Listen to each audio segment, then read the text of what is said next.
नमस्कार, मैं सचिन दीक्षित एक बार फिर से आप सभी के सामने हाजिर हूँ। बाबा बागेश्वर धाम की चर्चा जहां संपूर्ण भारत में है और धीरेन्द्र शास्त्री का वो वचन जिन्होंने साफ तौर पे कहा है कि हिंदू राष्ट्र बनाने की संकल्पना उनके मन में है, उनके हृदय में है और वो चाहते हैं कि संपूर्ण भारत में इसे लागू किया जाए। इस बात के बाद में जहां संपूर्ण भारत में उनकी अलग अलग चर्चाएं हैं, उनके भक्तजनों का एक अलग ही रुतबा है, उत्साह है उनके अंदर। वो जहाँ भी जाते हैं एक अलग ही जमावड़ा लग जाता है। कल अंबरनाथ में वो आ रहे हैं, कितने लाखों की संख्या होगी इसका कुछ अंदाज़ा नहीं, लेकिन फिलहाल अंबरनाथ के उस कार्यालय में उपस्थित हूँ जो भारतीय जनता पार्टी का है। गुलाब राव जी का कार्यालय है, प्रदेश के सचिव हैं भारतीय जनता पार्टी के। यहाँ तमाम भारतीय जनता पार्टी के कह सकते हैं और तमाम ये कह सकते हैं कि बागेश्वर बाबा धीरेन्द्र शास्त्री के को मानने वाले, चाहने वाले, वो चाहते थे कि अंबरनाथ में यहाँ आएँ।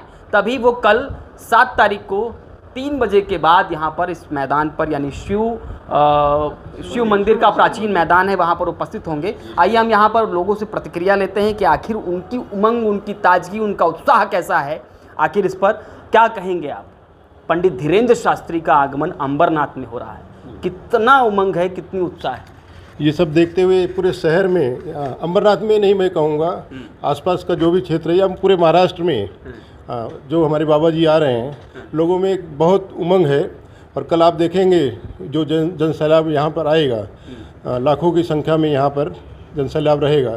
और हमारी भारतीय जनता पार्टी की पूरी टीम जो है पूरा एक साथ एकजुट होकर और कार्यक्रम को पूरी तरह से सफल बनाने में। भारतीय जनता पार्टी अक्सर क्यों आगे आती है ऐसे मामलों में? हमेशा भारतीय जनता पार्टी ही दल दिखाई देता है। एक्चुअली देखिए, जैसा कि हर बार भारतीय जनता पार्टी हमेशा हिंदुत्व के मुद्दे पे हमेशा आगे रही है, तो जैसा आप जानते हैं, तो जहाँ भी हिंदुत्व की बात आती है, जो भी हिंदुत्व के लिए बात करता है उसके लिए कंधे से कंधा मिलाकर खड़ी रहती है।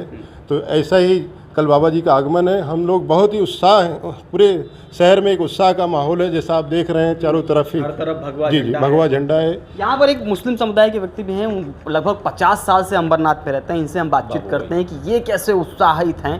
ख्वाजा जी, क्या कहेंगे, क्या नाम है आपका और कितने उत्साहित? हम तो है अंबरनाथ के मुस्लिम समाज से जुड़े हुए हैं और हम तो चाहते थे कि ख्वाजा हुसैन शेख। हाँ, बताइए। हम तो अंबरनाथ में ये चाहते थे कि भाई बाबा जी आए और हमारा शिव मंदिर के लाभ होए, ये हमारी इच्छा थी। और आज वो आ रहे हैं, तो 1 बजे उनकी फ़्लाइट है, मुंबई से उतरेंगे तो हम लेने के लिए जाएंगे। कल 1 बजे अंबरनाथ वो पहुंच जाएंगे। उसके बाद में हमको देखने के बाद अंबरनाथ से बीजेपी का ऐसा एक काम होता है, वो काम से हमको इतना अच्छा लगता है कि भाई कुछ काम हो रहा है। बीजेपी का काम आपको अच्छा लगता है? काम, बीजेपी का जो भी काम होता है अच्छा ही होता है। जहाँ भी हम काम देखते हैं उनका, तो हमें ऐसा लगता है कि भाई कुछ काम हो रहा है। अच्छा, ये पंडित धीरेन्द्र शास्त्री जी, वो कहा जाता है कि हिंदू राष्ट्र बनाने की संकल्पना है उनकी, तो इस पर आपके विचार क्या है? हमारा तो विचार है कि भाई ये विचार करते हैं, इसीलिए हमारा उत्साह है कि उनके साथ कंधे से कंधा मिला के चले। वो जिस विचार को वो चलते हैं, हम उसी विचार को हम लोग चलने वाले हैं। हाँ। क्योंकि वो जो भी सोचते हैं तो अच्छा काम होता है। अच्छा। और हमको एक इच्छा थी कि वो अंबरनाथ आए, तो वो आ रहे हैं, तो हमारी हर मुस्लिम समाज हमारे एक इकट्ठा होके कल उनसे मुलाकात भी करेंगे। आमतौर पर कहा जाता है कि इनकी जो बातें होती हैं उसमें अधिकतर अल्पसंख्यक के लोग, अधिकतर उनके अलग अलग विचार होते हैं, कभी कभार विरोधक बातें भी आ जाती हैं। तो क्या आपको लगता है कि ऐसा विरोधक या ऐसी भाषा भी है इनके पास, या अल्पसंख्यक समाज की तरफ से भी अलग अलग बातें जो आती हैं वो सही है? हमको तो बीजेपी से ऐसा कुछ दिखा नहीं है। हमको तो महाराष्ट्र से ऐसा कुछ दिखा नहीं है। वो जो भी करते हैं वो कभी समाज को ऐसा अलग करके काम किए नहीं अभी तक। जो भी करते हैं सबको लेके करते हैं, ठीक करते हैं, हम मानते हैं। इसीलिए तो हम कल उनकी तैयारी की वजह से पूरी मुस्लिम समाज हम जुड़े हैं उनके साथ। चलिए, ये एक अच्छी सीख सी दिखाई दी कि सब एक धर्म के प्रति सभी साथ में आ रहे हैं। क्या कहेंगे आप? कई लोग कहते हैं पंडित धीरेन्द्र शास्त्री ढोंग करते हैं, पाखंड करते हैं, उन पर आरोप भी बहुत सारे लग रहे हैं। महाराष्ट्र में कुछ दिन पहले साईं बाबा जब टिप्पणी की थी तो थोड़े दिन पहले उनको माफ़ी मांगनी पड़ी। अब उनका आगमन हो रहा है दूसरी बार, उस आलोचनाओं के माहौल के बाद ये दूसरी बार उनका आगमन है। क्या कहेंगे? सर्वप्रथम तो मैं अंबरनाथ के श्री गुलाबराव करुंजले पाटिल प्रतिष्ठान को मैं धन्यवाद करना चाहूँगा, जो इस बड़े पैमाने पे बाबा जी का जो आयोजन किया है 3 दिवसीय कार्यक्रम के लिए, पूरा शहर ही नहीं, पूरा महाराष्ट्र में जैसे हमारे भाइयों ने कहा है कि अलग ही उत्साह है, एक अलग ही त्यौहार की तरह मनाया जा रहा है। और बाबा के ऊपर जो आरोप लगा है, बाबा जी ने हमेशा उसको सच साबित करके सबके सामने दिखाया। यहाँ तक कि आपके पत्रकार बंधुओं ने भी उन पर सवाल उठाया था, जिसको उन्होंने सामने प्रत्यक्ष सामने उन्होंने स्वरूप दिखाया था कि क्या झूठ है क्या ढोंग है। चाहे वो नागपुर से उठा हो, चाहे वो औरंगाबाद से उठा हो, ये सच का सच हुआ है, झूठ का झूठ हुआ है, जो कि महाराज जी ने सबके सामने वो साबित किया। बिना कुछ उन्हें पहचाने हुए उन्होंने पर्चा निकाल के साबित किया कि क्या सच है और क्या गलत है। तो इसलिए समर्थन में है आप हिंदू राष्ट्र बनाने? हिंदू राष्ट्र बिल्कुल होना चाहिए। अब बाबा जी ने कभी ये नहीं कहा कि हम मुस्लिम समुदाय को छोड़ के या अदर समुदाय को छोड़ के हम ये हिंदू राष्ट्र बनाना चाहते। हम जो भी करेंगे सभी समाज को, सभी वर्ग को साथ में लेके एक सही माहौल बना के एक सनातन धर्म का प्रचार कर रहे हो। ऐसा क्या कहेंगे आप, कितने कितने उत्साहित हैं जिस तरीके से आज भारतीय जनता पार्टी के कार्यालय में पहुंचे हैं आप? तो क्या उत्साहित हैं आप, बाबा जी आने चाहिए और क्या उत्साह? देखिए, उत्साह से तो हम सब जितने यहाँ के अंबरनाथ के लोग हों, उल्लासनगर के हों, आसपास के क्षेत्र के सभी लोग हैं, सभी उत्साहित है, क्योंकि उन्होंने जिस प्रकार अभी तक हिंदू धर्म को या सनातन धर्म को जिस तरह से लेके आगे बढ़ रहे हैं, उस तरह से ऐसा है कि हर एक भारतीय के अंदर, हर एक सनातनी के अंदर वो ऊर्जा निर्माण हो चुकी है कि वो भी अब ये चीज़ें समझने लगा है, सोचने लगा है और उस तरफ देखने लगा है कि हाँ, आने वाले समय में ये भारत हिंदू राष्ट्र होगा। कुछ लोग कहते हैं कि इसमें बाबा जी धर्म के नाम पर बांटने का भी काम करते, तो ऐसा नहीं लगता आपको? नहीं, बिल्कुल ऐसी बात नहीं है। देखिए, ये वो लोग संकीर्ण मानसिकता वाले होते हैं कि जो इस तरह की बातों से किसी भी एक सच्चे इंसान को या किसी भी एक प्रमाणित इंसान को उसकी छवि को खराब करना चाहते हैं। और हम सनातनियों का इतिहास ही ऐसा रहा है कि हमेशा सत्य को कहते हैं ना कि अग्नि परीक्षा देनी ही पड़ती है। तो हम सनातनी और हम पूरी तरह से उनके साथ खड़े हैं। राष्ट्र बनना चाहिए, इस पर क्या समझ? बिल्कुल बनना चाहिए। आपकी आंखें तन गई जब मैंने कहा कि हिंदू राष्ट्र बनना चाहिए। नहीं, आंखें क्यों? उमंग, इतनी ऊर्जा क्यों आती है आखिर हिंदू राष्ट्र? कैसा है, हिंदू राष्ट्र ये नहीं है, ये है सनातन। हम सनातनी हैं। काफ़ी धर्म, पंथ, मजहब सब आए हैं। हमारा एक इतिहास रहा है और हमारे सनातन के धर्म के इतिहास में हर कोई धर्म पनपा है, बड़ा हुआ है, उसको हमने स्थान दिया है कि वो भी बड़ा बने। हमने कभी किसी को दबाव तंत्र से या किसी प्रकार से सनातनियों ने कोई ऐसा काम नहीं किया है। तो सनातन से आगे बढ़ना इस बात का सूचक है कि अगर आप भी कल किसी विशेष, बड़ा लंबा बोल दिए, हिंदू राष्ट्र बनना चाहिए, आप बड़ा सफाई से दे रहे हैं। नहीं देना बात है, बनना क्या चाहिए। है, रियल बात ये है और सच बात ये है कि ये ऐसी जो हमारे बनना चाहिए कि नहीं? 100% बनेगा। अब आई ना उधर। बनेगा। क्या कहते हैं आप, क्या लगता है कि जिस तरीके से आप बड़े उत्साहित भी लग रहे हैं, कल जो आप बाबा धीरेन्द्र शास्त्री जी आ रहे हैं महाराज, उन पर क्या कहेंगे आप? युवाओं में कितना जोश है, कितना अंबरनाथ में जोश है, अंबरनाथ की धरती कितनी तपी है, कितनी ऊर्जावान है इस समय? युवाओं में तो बहुत जोश है, इसलिए सब इकट्ठे होंगे, लाखों की संख्या में इधर सब इकट्ठे होके आप दिखाएंगे। बिल्कुल जाएंगे, बिल्कुल जाएंगे।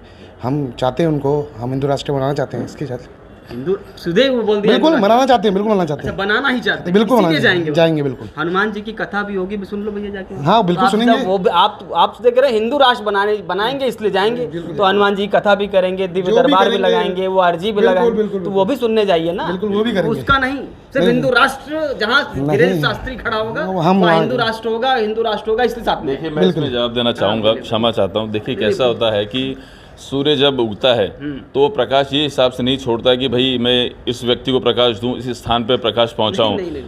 जब बारिश होती है तो जल सब जगह पहुंचता है। तो कहने का मतलब है कि अगर हिंदू राष्ट्र होगा तो इससे ये नहीं होगा कि मतलब किसी और धर्म, मजहब, पंथ को नुकसान होगा। उससे ऐसा होगा कि मतलब सनातन जीना एक अलग विषय है। और हिंदू राष्ट्र होने से क्या होगा कि सभी को, जैसे राम राज्य कहते हैं, ये राम राज्य की तरफ बढ़ने वाला कदम है। इसको आप हिंदू राष्ट्र समझिए, सनातन समझिए या श्री राम राज्य समझिए, ये आएगा जरूर। चलिए, आएगा जरूर। क्या कहेंगे आप, कितने चूँकि आपकी उम्र के हिसाब से आपका अनुभव क्या कहता है, जब इस तरह का माहौल तैयार होता है प्राचीन स्थानों पर, जब इस तरह के शास्त्रार्थ व्यक्ति वहाँ पहुँचते हैं, पंडित धीरेन्द्र शास्त्री पहुँच रहे हैं, तो क्या माहौल सा लगता है? इससे पहले भी आपका अनुभव रहा होगा इस तरह की चीज़ देखने में, आज का अनुभव क्या कहता है? बात सही है कि हिंदू धर्म की व्याख्या के हिसाब से हिंदू धर्म जो है ऐसा संकुचित वृत्ति का नहीं है, वो सर्वधर्म समावेश है। इनकी जो व्याख्या बनी है हिंदू की, वो मतलब सब मिक्स करके चलने का, और हिंदू के जो विचार है सब लोगों को अच्छे भी लगते हैं। ऐसा कोई ये जात वाला, ये जात वाला, या ऐसा वृत्ति नहीं है इनका। आप पिछले इतिहास से भी देखेंगे, रामकाल से भी देखेंगे, या किसी से भी देखेंगे, तो हिंदू धर्म सर्वसमावेश के लिए बहुत अच्छा है। ये सर्व समावेश ठीक है, लेकिन कई बार लोग आरोप लगाते हैं कि ऐसे बयानों से, ऐसे हलचलों से भारत के विखंडन की तरफ बढ़ता जा रहा है। एक अपना जो है तो कुछ लोग कहते हैं। नहीं, अपना पहले से इतिहास देखेंगे तो अपन अफगानिस्तान से लेकर अपने हिंदुस्तान में थे। महाभारत से लेकर गांधारी जो इधर से लाई थी कौरव पांडव के टाइम में, तो अपना अखंड भारत था। अखंड भारत का हिसाब से ये अभी जो कुछ लोग हैं, कुछ गिने चुने, वो कुछ संकुचित वृत्ति के हैं। अच्छा। संकुचित वृत्ति के, उनको कुछ किसी को नहीं लगता है, लेकिन उनको हिंदू धर्म कोई तवज्जो नहीं सबको देता लेके ऐसा। चलने वाला आप हिंदू धर्म है। आप उनको जो ऐसे आलोचना करते हैं उनको बिल्कुल छोड़ ही दिया, कोई तवज्जो नहीं मिलती। नहीं तो बराबर है ना, बराबर है कोई ना। तवज्जो नहीं। हाँ, वो कुछ नहीं, वो भी आ हिंदू जाएंगे राष्ट्र साथ में। उनको तो विचार, ये इतनी संकुचित वृत्ति की है तो हिंदू लोग नहीं है। हाँ। इनकी विचार व्याख्या बहुत अच्छी है। सब लोगों के लिए ये विचार पटने वाला चीज़ है। पंडित धीरेन्द्र शास्त्री जी यहाँ आएंगे तो अगर वो कहते हैं कि हिंदू राष्ट्र के लिए सभी आगे बढ़ें, तो आपका क्या लगता है कि इस बात पर कितनी अमल तक बनेगा ना, सब फिर लोग बिल्कुल निश्चित 100% बनेगा। क्या कहेंगे आप? जिस तरीके का माहौल है आज अंबरनाथ में, गली पे चले जाइए और ऑटो रिक्शा वालों से बात करिए, सामान्य व्यक्ति से बात करिए, वो खुश है। लेकिन एक तरफ ये भी बात चलती है कि बाबा आडंबर करते हैं, ढोंग करते हैं, और आप लोगों को यानी पूरे हिंदू समाज को एक ढोंग करके वो अपनी तरफ आकर्षित करते हैं। तो इस पर क्या कहें? नहीं, इसमें ये बात मैं ज़रूर कहूँगी कि बाबा के बारे में हमेशा सदियों से यही कहा जाता है कि वो ढोंगी होते हैं। लेकिन कुछ बाबा जैसे बाबा बागेश्वर है, उनके जैसे भी लोग होते हैं कि जो आपके संस्कार को, आपके हिंदुत्व को आगे लेके जा रहे हैं। और मुझे बहुत गर्व है कि मैं हिंदुस्तानी हूँ, हिंदू हूँ, और इस हिंदू कहते हैं ना, उसको आगे लेके जा रहे हैं। तो उनके बारे में मेरे हृदय में बहुत सम्मान है। ये ढोंग और पाखंड वाली बात नहीं, देखिए ऐसा ना कि जब कोई कुछ करने जाता है ना, तो लोग 100 अच्छे बोलते हैं, तो उसमें 2 होते हैं कि जो गलत भी बोलते हैं। आप मानती हैं ये सब बात? नहीं, जो नहीं, बिल्कुल नहीं है। और लोग ढोंग और पाखंड कहते हैं, उनको क्या जवाब देंगे? नहीं, मैं तो वही कहूँगी ना कि आप आइए, देखिए, बातें सुनिए उनकी। आप सुनने के बाद आपको खुद को पता चलेगा। आपने कुछ देखा नहीं, कुछ नहीं किया था। मैं सवाल इसलिए कर रहा हूं कि बहुत हिंदू राष्ट्र बनना चाहिए। मैं खुद पंडित धीरेन्द्र शास्त्री को देखने के बाद में एक अलग ये सवाल जो हिंदू राष्ट्र वाला है, ये अपने आप ही आ जाता है। तो कैसा लगता है इस सवाल पर? नहीं, मैं तो कहती हूँ कि हिंदू धर्म को आगे बढ़ाने वाला हर कोई बाबा है, और हमारे जैसे जो सेवक हम लोग हैं। मुझे तो सबके बारे में मेरे हृदय में बहुत बड़ी क्या कहेंगे आप? मैं इतना ही बोलना चाहती हूँ। मेरा नाम कृष्णा बस सिसोदिया के बागेश्वर सर बाबा जी आ रहे, हमारी अंबरनाथ की धरती पावन हो जाएगी। अच्छा। बस इतना ही कहना चाहती हिंदू हूँ। राष्ट्र पर क्या कहेंगी? बनना चाहिए, बनना ही चाहिए, અને जो सही है वो सही है, અને गलत तो गलत है। बस धन्यवाद। ये यहाँ पर आप सभी लोगों के हृदय में, मन में एक बात तो समझ चुके होंगे कि संपूर्ण लोगों का एक ही बात कहना, हिंदू राष्ट्र बनना चाहिए। और पंडित धीरेन्द्र शास्त्री के आने पर एक अलग ही उमंग है, ताजगी है, एक उत्साह है। लेकिन कल जब मैदान पर पंडित धीरेन्द्र शास्त्री का आगमन होगा और वहाँ पर जब भक्त पहुँचेंगे, तो वहाँ का माहौल क्या होगा, पल पल की अपडेट हम आपको देते रहेंगे। फिलहाल पंडित धीरेन्द्र शास्त्री कल अमरनाथ में आ रहे हैं। देखना ये होगा कि उनके बयान आखिर हिंदू राष्ट्र वाले फिर से कैसे होते हैं, और इस महाराष्ट्र की धरती पर जब से उन पर विवाद हुआ था उसके बाद दूसरी बार आ रहे हैं, तो कल क्या कुछ कहते हैं। ये सब कुछ देखने वाली बात है।